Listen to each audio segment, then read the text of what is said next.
Le sud. Un frisson passe sur le douar, dans les Gourbis.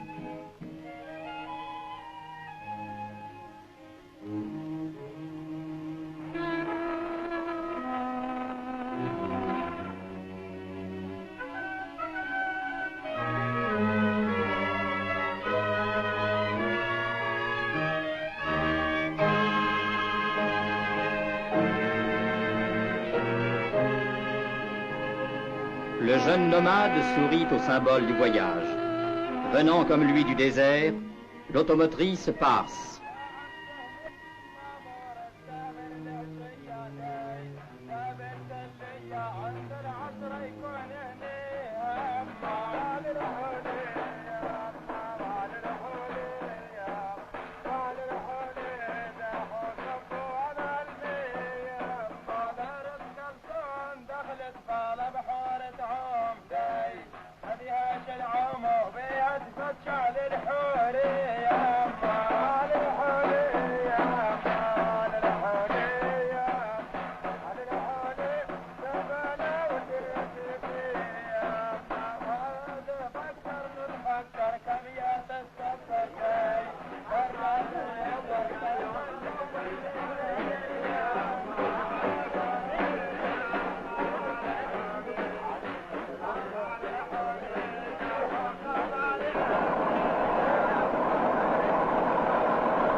Adieu, Tolga, oasis pittoresque aux opulentes palmeraies.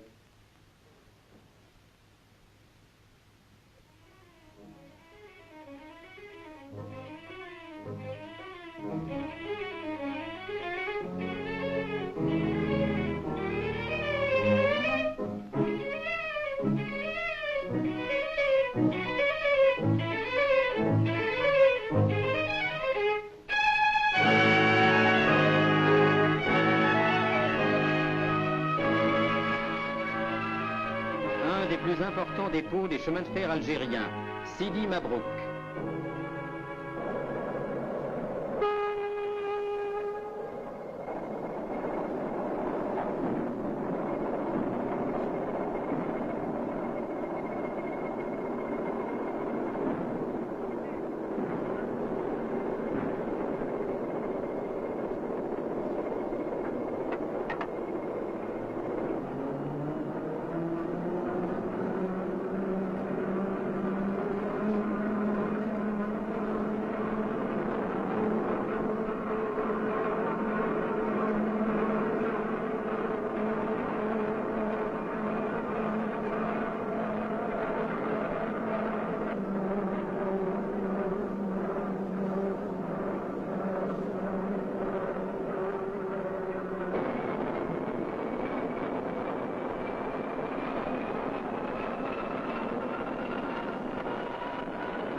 L'actuel réseau CFA, chemin de fer algérien, résulte de la fusion des lignes concédées antérieurement et successivement à l'Est algérien, le Bonn-Guelma, le Mokhta Saint-Charles, le Biskra Tougourt, le PLM, les CFAE.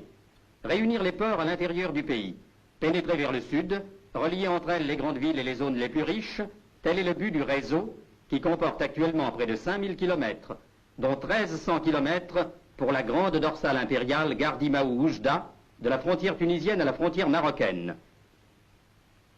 La première ligne construite fut Alger, Blida, 51 km en 1862. Dès 1871, la liaison Alger-Oran, 422 km, était assurée. La structure physique violemment tourmentée de l'Algérie, où le chemin de fer comporte des rampes de 20 et 26 pour 1000, la pénurie de charbon et les eaux magnésiennes qui détériorent les chaudières, ont contribué à la disparition de la traction à vapeur. Les nombreuses locomotives désaffectées du parc de Sidi Mabrouk, blotties dans les herbes folles, sont promises aux chalumeaux. Condamnée aussi la Gara, qui résolut pour un temps le problème du chemin de fer en Algérie par sa puissance. 2 locomotives en une seule, 2 Pacifiques accouplées. 231, 132.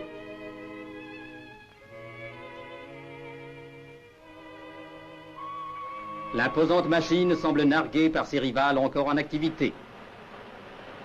Elle se souvient de l'ample mouvement de ses bielles.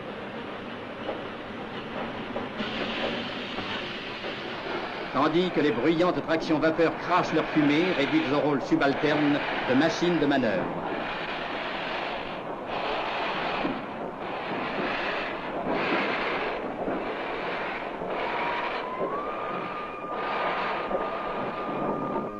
Aux dernières nées de la mécanique moderne, les griseries de la vitesse, à la locomotive électrique,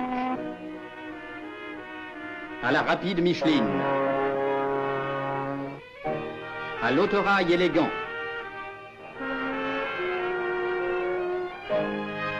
à la traction diesel massive, puissante et dont la mise en service généralisée en 1947 a résolu les difficiles problèmes ferroviaires de l'Algérie.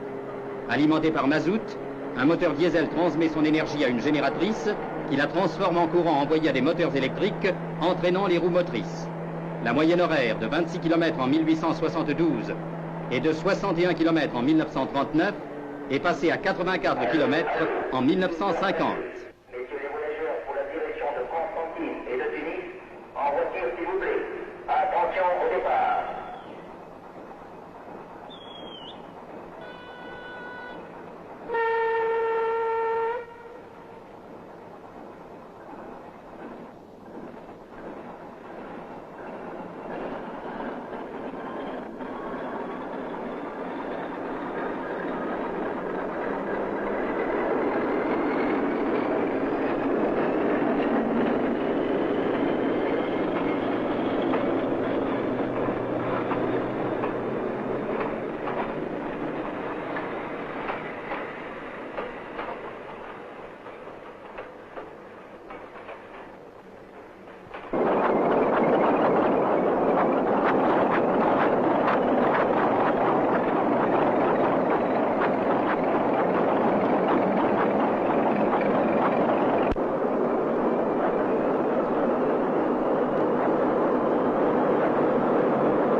L'économie algérienne a grandement bénéficié de l'installation et de l'amélioration constante des voies ferrées. Les oasis et leurs palmeraies ont décuplé leur activité. Rapidement, les dattes sont acheminées vers les centres urbains, puis vers les ports d'embarquement à destination de la métropole et de l'étranger.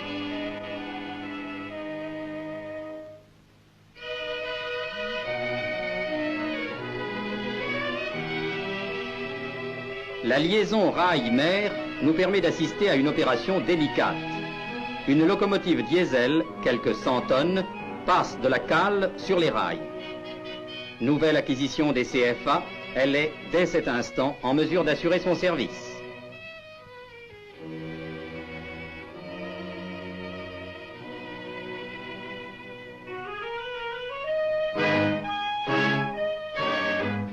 Mais c'est grâce à la traction électrique que les lourds wagons, chargés des minerais de fer de l'Ouenza, des phosphates du cuivre, affluent vers le port de Beaune. L'intensité du trafic a incité à l'électrification de la ligne. De Beaune à Tébessa, par Duvivier et Soucaras, pylônes et caténaires jalonnent la voie. L'électrification se justifiait aussi par la nature même du profil des terrains. La traction vapeur éprouvait des difficultés à gravir les pentes raides. La mise en service, puis la généralisation de la traction diesel a évité pour le reste du réseau l'électrification trop coûteuse.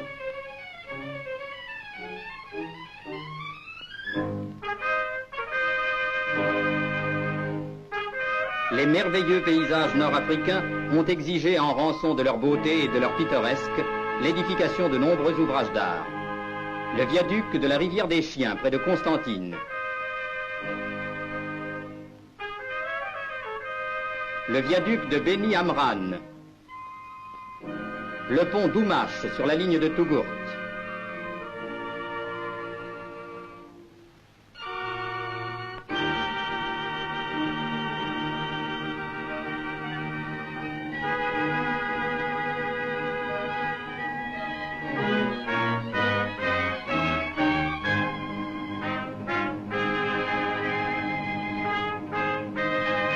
Entaillées par l'oued d'Isère, les gorges de Palestro obligent la voie à un tracé tourmenté. De multiples tunnels se succèdent.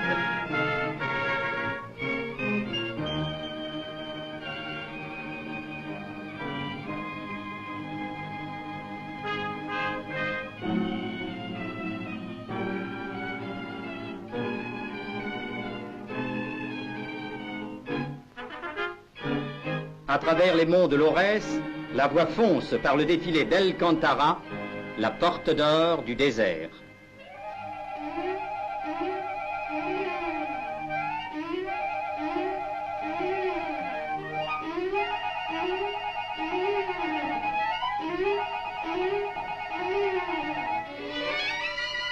Le vent de sable menace sans cesse de recouvrir les voies du sud. La lutte est constante, mais l'homme veille inlassablement.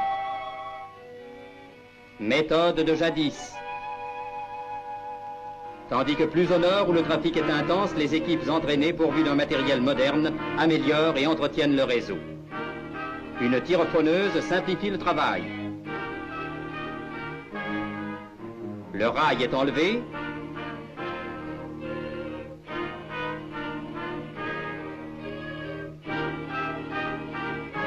Les traverses disparaissent.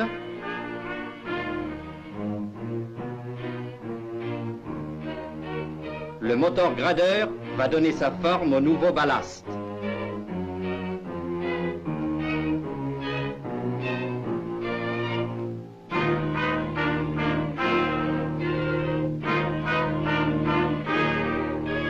Le cylindre entre à présent en action. Les traverses de ciment supporteront le nouveau rail.